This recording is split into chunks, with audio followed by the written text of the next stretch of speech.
Hi mga karag-karag, welcome back to my vlog. Isang magandang gabi sa inyong lahat mula dito sa Lasak City.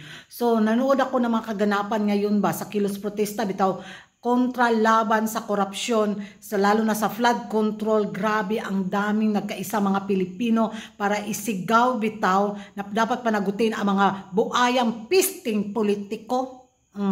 Kagigil yung nakita ko bitaw, yung nagkasakita na bitaw yung kapwa Pilipino bitaw, tapos yung mga ibang pulis na alam naman natin yung iba ginawa lang din nila yung tungkulin nila kahit labag sa kanilang kalooban bitaw. Makikita mo kasi may mga video naglabasan ngayon sa social media yung mga ibang pulis na makikita mo rin yung lungkot sa kanilang mukha, pero kailangan nilang gampanan yung tungkulin nila kasi utos ng ataas-taasan.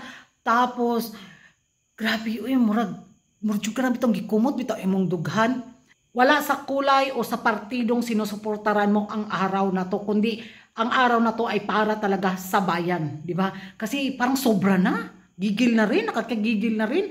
Yung pagkachismosa ko ba, parang, ang sarap din makiisa bitaw, makisigaw ka doon, kaso ang layo ba? Marinig natin yung sigaw, yung hinaing, bilang isang Pilipino, sarap din sanang lumipad bitaw pa Manila at makiisa tayo sa kilos protesta na to laban sa sa korupsyon ng ating bansa. Ang yaman kasi sana ng Pilipinas kaso lang nasa kamay lang talaga ng mga pisting, mga buayang politiko ba. Manggigigil ka mga karag-karag, di ba?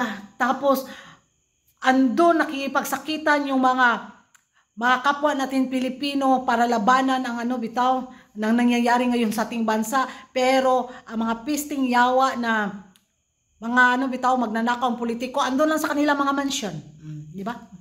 Napapalamig lang sa kanilang mga aircon habang nanonood, nakatawa lang siguro ang mga animal. Kagigil mapaisip ka ano kayang ginagawa ng ng mga sangkot sa korupsyon na to, di ba? Siguro lang, look, yung mga buang ayun na, nagpatayan na. Samantalang sila, ayun lang, kending-kending lang sa kanilang bahay, tawa-tawa lang. Naghintay lang na kung ano yung mangyari bitaw sa mga kawawa, mga inosenteng mga Pilipino na nagmamahal sa Pilipinas. Pero yung mga binaklag na dagko na mga buhay yung napadako lang sila mga tiyan. Ay, nakakaawa ang mga kapwa natin Pilipino, mga karag-karag. Tapos grabe yung napanood ko kanina, yung nagkasakita na, bahala ka. Ewan ko sa inyo mga karag-karag kung ano yung magiging reaksyon ninyo dito nga sa nangyayari ngayon sa ating bansa.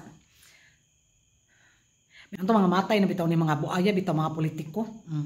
Sila raman nagpahimulos gyud. Sila ra gyud nagpahimulos.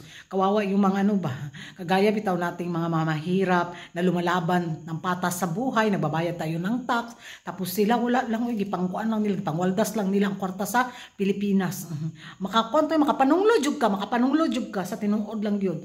Yung mapaisip mo, makikita mo yung mga dugo, mga pawis, mga namaos na mga boses ng ating mga kapwa kababayan na sumisigaw ng hustisya para sa Pilipinas bitaw sa laganap na korupsyon, sa harapang pagnanakaw bitaw.